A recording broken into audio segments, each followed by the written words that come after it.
If I say breath work, some people lean in and some people switch off immediately, because to a lot of people this sounds vague or trendy or a little bit too much like wellness theatre. And honestly, I can understand that, because when someone says to you, just breathe, when you're feeling anxious, overwhelmed, exhausted, furious, flat, or like you're barely holding it together, it can sound ridiculous. Like, thank you, I was already doing that. But here's the thing. Breathwork isn't powerful because breathing is magical. Breathwork is powerful because it's physiological. Your breath changes when your state changes. And importantly, changing your breath can also change your state. Slow, controlled breathing has been linked to autonomic function, cardiovascular regulation, and perceived stress. A 2023 randomized study found that just 5 minutes a day of structured breathing improved mood and lowered respiratory rate. That is why this matters. It's not woo, but it works with your body in a direct way. I want to break down why breathwork really works, why traditions like yoga have centered it for so long, how it can shift stress, focus, and confidence, and what to be careful with if you're exploring stronger practices. One of the reasons I care so much about breathwork is because so many people are trying to think their way out of states that are happening to the body. They are tense, reactive, shut down, exhausted, scattered, anxious, or flat. And then they try to fix it with more thinking, more analysis, more self-talk, more trying to reason themselves into calm. Sometimes that works, but often when the body is braced, words don't reach far enough. This is because the system is not asking for a better thought, it's asking for a better signal. And the breath is one of the clearest signals we have. That is why I teach it, not as a trend, not as performance, but as something practical. A tool you can carry everywhere, a way to change your state from the inside. The best way to understand your breath is that it acts as both a mirror and a lever. It both reflects your current state and it can help you shift your state. When you're stressed, for example, your breathing changes. It becomes faster, higher in the chest, more irregular. Maybe you even hold your breath without realizing it. When you're calm or steady, it changes too. When you're focused, it changes. When you're crying, angry, scared, relieved, confident, it changes. So the breath is always telling the truth about the state of the system. It's kind of like your body's weather report. And instead of just being a report, it's also a steering point. Because if stress changes the breath, changing your breathing can also change the stress response. Slow breathing has been associated with shifts in your autonomic tone and baroreflex sensitivity, which influences heart rate and blood pressure regulation. This is part of why it can feel so immediately different in the body. This is where breathwork becomes useful. Let's say this clearly. Breathwork is not woo because it's tied directly to physiology. It reflects respiratory rhythm, carbon dioxide balance, heart rate-related responses, arousal, and recovery. Researchers studying slow breathing and structured breathing practices describe effects on autonomic and cardiorespiratory systems, and recent clinical work has shown measurable mood and respiratory rate changes, even with brief daily practice. So no, this is not just thinking positive with better branding. Breath is not just air. Breath is information. It is one of the body's native languages.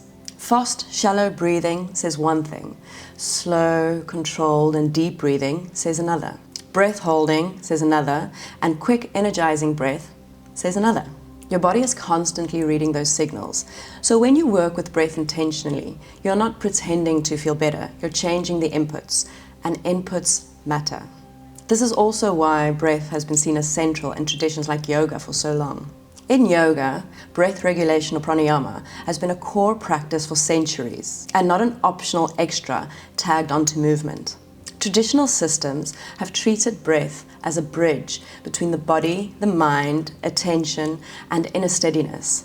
Modern research uses a different vocabulary, but it points towards overlapping physiological effects in autonomic, respiratory, and cognitive domains. In other words, Eastern traditions didn't keep breath around because it looks pretty. They kept it around because over a very long time they noticed that it changes experience. And not just physically, but also mentally, emotionally, energetically. Yoga understood something that modern life forgets all the time. Your state is not just a mental event, it lives in the body. And breath is one of the ways into that. Let's make this very concrete.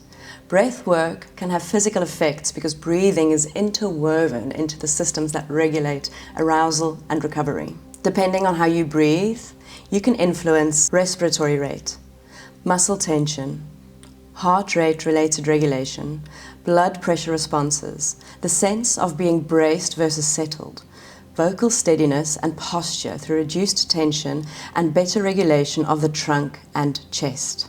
Slow, deep breathing in particular has been associated with changes in autonomic function, in other words, your nervous system, as well as baroreflex sensitivity. This helps explain why people feel more grounded and less internally noisy, even just after a few minutes. So if your shoulders drop, your jaw softens, your chest feels less tight, your voice steadies, that's not imaginary, that's physiology. And then there's the mental side, because once the body shifts, the mind often does too. You can get more space, clearer thinking, less internal urgency, more focus, better emotional range, and less reactivity. Now, this doesn't mean that the problem disappears. It just means that your system is no longer shouting at the same volume, and that really matters. In the 2023 trial that I mentioned, short, daily, structured breathing improved mood and lowered respiratory rate. And breathwork outperformed mindfulness meditation in some of those measures in that study. This doesn't mean that breathing beats everything for everybody. It means that the small thing has real influence. And this is important. Most people think that breathwork is just for calming down. It's not. Breathwork is not just for stress relief, it's state work. You can use the breath to downshift stress, steady yourself before hard conversations, sharpen your focus, wake up energy, support confidence, regulate stage fright, move out of flatness, and recover after intensity.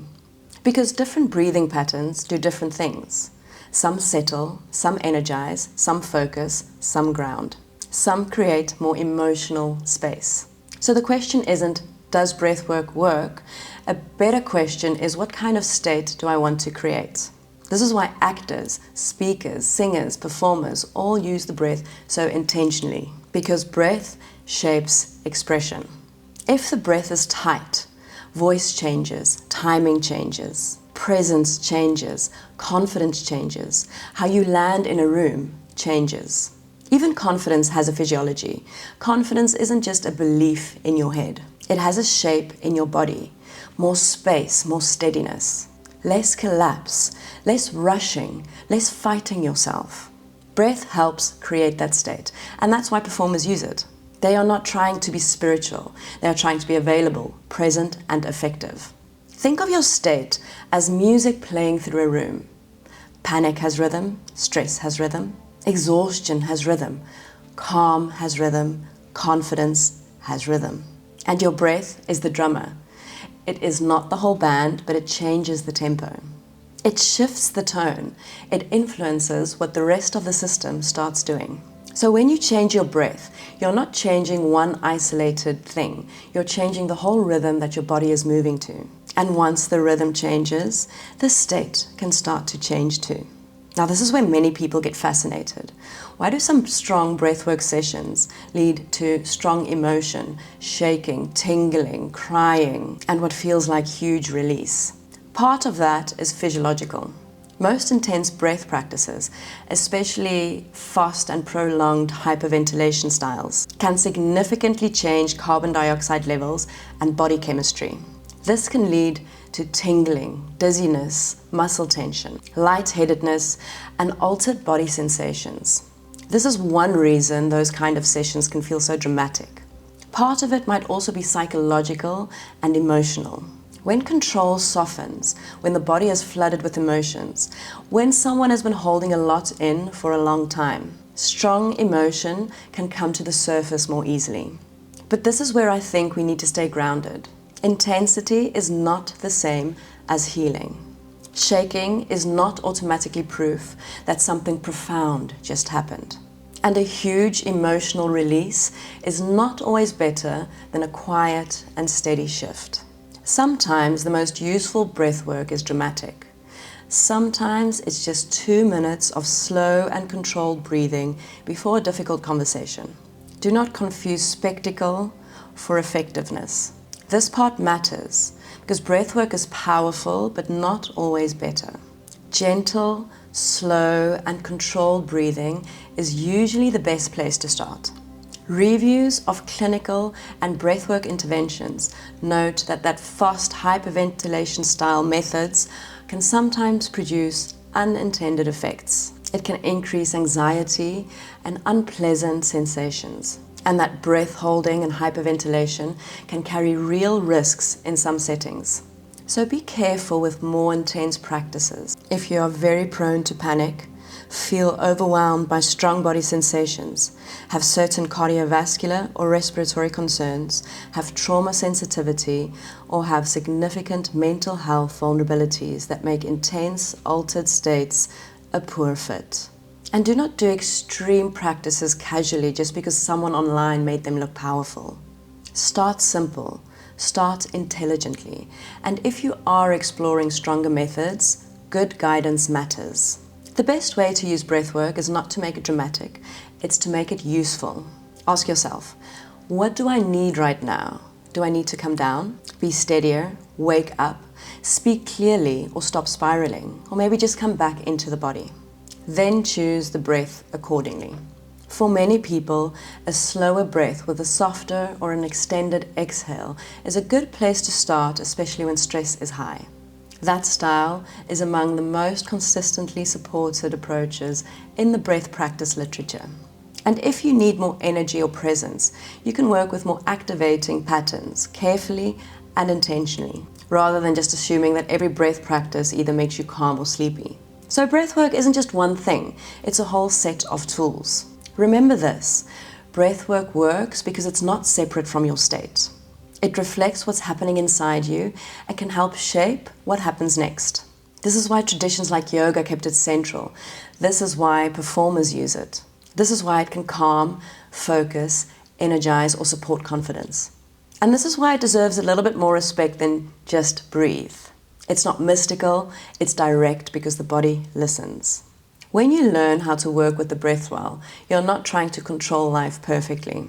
You are learning to change the quality of your response from the inside. That is where breath becomes more than just a technique. It becomes a way back to yourself. Consider where you already use breath. Maybe you use it to focus or to energize, to become calmer, or to steady yourself before something important. And for more grounded conversations on resilience, nervous system regulation, yoga, and breath, join me in the next video.